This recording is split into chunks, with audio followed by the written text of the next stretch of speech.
बिस्मिल्लाहिर्रहमानिर्रहीम। हज़रत अब्दुल्ला बिन मसूद रज़ियल्लाहु ताला अन्हो ने फरमाया, लोगों, जिस शख्स को किसी चीज़ का इल्म हो तो वह इसके मुतल्लिक़ बात करे, और जिसे इल्म ना हो तो वह कहे अल्लाह आलम, अल्लाह बेहतर जानता है। क्योंकि जिस चीज़ का तुझे इल्म न हो इसके मुतल्लिक़ तुम्हारा ये कहना कि अल्लाह बेहतर जानता है, ये भी इल्म की बात है। अल्लाह ताला ने अपने नबी से फरमाया, कह दीजिए मैं इस पर तुमसे कोई अजर नहीं मांगता और मैं तकल्लुफ़ करने वालों में से भी नहीं हूँ।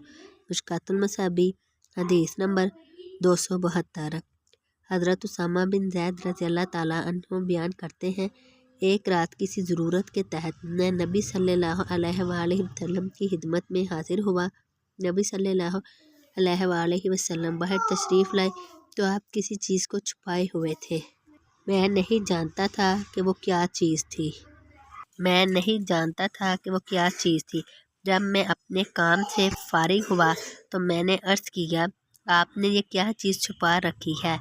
आप सल्लल्लाहु अलैहि वसल्लम ने कपड़ा उठाया तो आप सल्लल्लाहु अलैहि वसल्लम के दोनों कोहलों पर हसन और हुसैन रज़ियल्लाहु ताला अन्हो थे। आप सल्लल्लाहु अलैहि वसल्लम ने फरमाया, ये दोनों मेरे बेटे हैं और मेरी बेटी के बेटे हैं। ए अल्लाह, मैं इन्हें महबूब रखता हूँ, तू भी इनसे मोहब्बत फरमा और इनसे मोहब्बत रखने वाले से भी मोहब्बत फरमा। मुश्कातुल मसाबी हदीस नंबर 6165। हज़रत आयशा रज़ियल्लाहु ताला अन्हा नबी सल्लल्लाहु अलैहि वसल्लम से बयान करती हैं, आप सल्लल्लाहु अलैहि वसल्लम ने फरमाया, 3 बातें ऐसी हैं जिन पर मैं कसम खाता हूँ, अल्लाह ताला इस शख्स को जिसका इस्लाम में कोई हिस्सा है इस आदमी की तरह नहीं बनाएगा जिसका इस्लाम में कोई हिस्सा नहीं। और इस्लाम के 3 हिस्से हैं, रोज़ा, नमाज और सदका। अल्लाह ताला ऐसा नहीं कि एक बंदे को दुनिया में दोस्त बनाए और क़यामत के दिन इसको किसी और के हवाले कर दे। और जो शख्स जिस कौम से मोहब्बत करेगा क़यामत के दिन इन्हीं के साथ होगा। और चौथी बात, अगर मैं इस पर कसम उठा लूँ तो मुझे इस बात का डर नहीं कि मैं गुनाहगार हो जाऊँगा। वो ये है कि अल्लाह ताला जिस बंदे पर दुनिया में पर्दा डाले रखता है तो क़यामत के दिन भी इस पर पर्दा डालेगा। हज़रत अबू ज़र रज़ियल्लाहु ताला अन्हो से मरफ़ूआ मरवी है, हर दिन जिसमें सूरज तलू होता है हर शख्स पर सदका है। मैंने कहा, ए अल्लाह के रसूल, मैं कहाँ से सदका करूं? हमारे पास तो माल नहीं। आप सल्लल्लाहु अलैहि वसल्लम ने फरमाया, तकबीर, अल्लाहु अकबर, सुभान अल्लाह, अल्हम्दुलिल्लाह, ला इलाहा इल्लल्लाह और अस्तगफिरुल्लाह सदके से ताल्लुक़ रखते हैं। तुम नेकी का हुक्म करो, बुराई से मना करो, लोगों के रास्ते से कांटा, हड्डी और पत्थर हटाओ, अंधे को रास्ता बताओ, बहरे गूंगे को बात समझाओ, हाजतमंद को इसकी हाजत का रास्ता बताओ। जो तुम जानते हो मदद तलब करने वाले मजबूर शख्स की तरफ दौड़ कर जाओ और कमज़ोर का बोझ उठाने में हाथ बटाओ।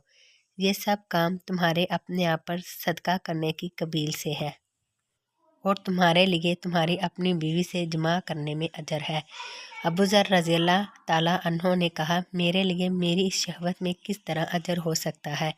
आप सल्लल्लाहु अलैहि वसल्लम ने फरमाया, तुम्हारे ख्याल में अगर तुम्हारा कोई बेटा होता, वो बड़ा हो जाता, तुम में से भलाई कमाई की उम्मीद रखते और वो मर जाता तो क्या तुम्हें इसका सवाब नहीं मिलता?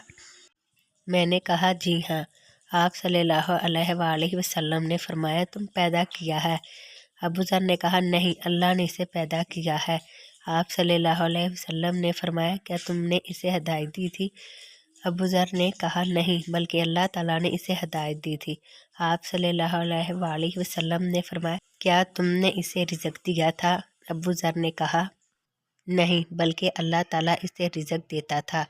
आप सल्लल्लाहु अलैहि वसल्लम ने फरमाया, इसी तरह अपनी शहवत को हलाल जगह पूरा करो और हराम कारी से इज्तनाब करो। अगर अल्लाह ने चाहा तो इसे ज़िंदा रखेगा और अगर अल्लाह चाहे तो इसे मार देगा और तुम्हारे लिए इसमें अजर होगा।